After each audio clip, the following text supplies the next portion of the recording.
Praktek selawat yang salah. Setiap salam berselawat. Ini tidak ada diajarkan oleh Rasulullah SAW. Apa hukum membaca selawat ketika bersalaman? Itu nggak ada dalil ya untuk hal tersebut. Nggak ada riwayatnya seorang berselawat apabila nama Nabi SAW dia dengarkan. Tentang amalan sebagian masyarakat kita yang mereka ketika bersalam-salaman sambil membaca salawat itu memiliki dasar hadis. Disebutkan dalam beberapa riwayat dari Sayyidina Anas bin Malik, "Ma min abdaini mutahabbaini fillah yastakbilu ahaduma sahibahu fayatasaffahani fayusalliyani 'ala Nabi sallallahu alaihi wasallam illa lam yatafarraqa tufarudunubuhuma ma taqaddama minha wa ma ta'akhkhar." Yang artinya tidaklah seseorang yang mereka mencintai karena Allah Subhanahu wa taala, kemudian salah satunya bertemu dengan sahabatnya, kemudian mereka bersalaman dan kemudian mengucapkan salawat kepada Nabi sallallahu alaihi wasallam, tidaklah mereka kemudian berpisah kecuali akan diampuni dosa-dosa mereka yang telah lalu dan dosa yang akan datang. Hadis ini disebutkan oleh Al-Imam Baihaqi dalam Syu'abul Iman dengan nomor hadis 8523.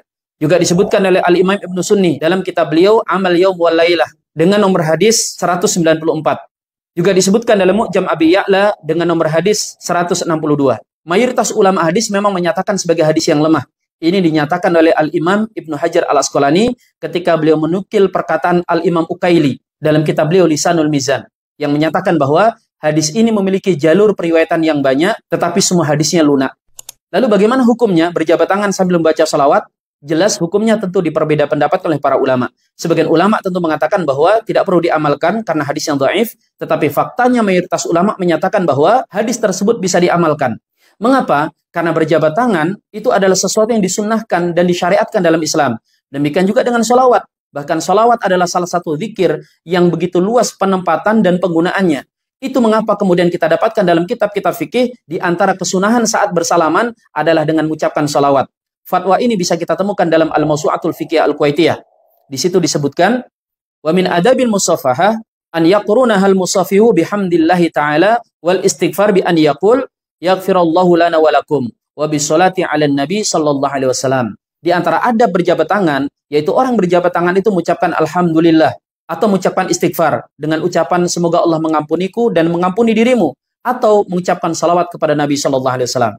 Saya sebenarnya hendak membawakan fatwa dari beberapa ulama madhab, tetapi saya ketahui sebagian pihak itu ada yang alergi dengan fatwa para ulama. Dan mereka ini cenderung jinak kalau fatwa itu datang dari ulama yang mereka gandrungi. Karena itu izinkan saya untuk membacakan fatwa daripada salah seorang ulama yang menjadi rujukan teman-teman salafi, yaitu Syekh Al-Albani rahimahullah ta'ala. Beliau berkata, "Wala mani'un minal amali bima fil hadisi li'annahu fi fadail, wa huwa dakhilu tahtal usulil ammah allati tahussu ala dzikri was salati ala nabi sallallahu alaihi wasallam."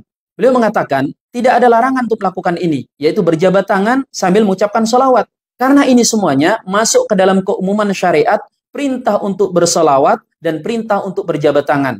Fatwa yang kurang lebih sama juga dinyatakan oleh ulama terkenal dari Mesir, yaitu Syekh Muhammad bin Ahmad Al-Hawamidi. Di dalam kitab beliau, Sunan wal Mubtadi'at, beliau menyebutkan dalam kitab tersebut bab tempat-tempat yang disunahkan untuk membaca salawat kepada Nabi SAW. Di poin ke-19, di antara kesunahan untuk membaca salawat adalah saat pertemuan. Dan kemudian beliau membawakan hadis Anas bin Malik yang tadi kita baca. Maka kesimpulannya, berjabat tangan sambil mengucapkan salawat itu bukanlah perbuatan bid'ah, bahkan dia memiliki dasar dan dipandang sunnah menurut sebagian ulama. Dan teman-teman sekalian, jawaban kami ini bukanlah untuk menyalahkan beliau berdua, tetapi sebagai bentuk amanah ilmiah. Beliau berdua menyampaikan ilmu sesuai apa yang beliau ketahui. Dan izinkan saya juga menyampaikan ilmu yang saya ketahui. Dan bukan berarti ketika saya tahu apa yang tidak beliau ketahui, berarti saya lebih alim. Tidak demikian. Kita harus ingat sebuah pepatah yang mengatakan, yujadu fil anhar, ma la yujadu fil bihar. Akan engkau temukan di sungai itu sesuatu yang mungkin luput tidak ada di dalam lautan.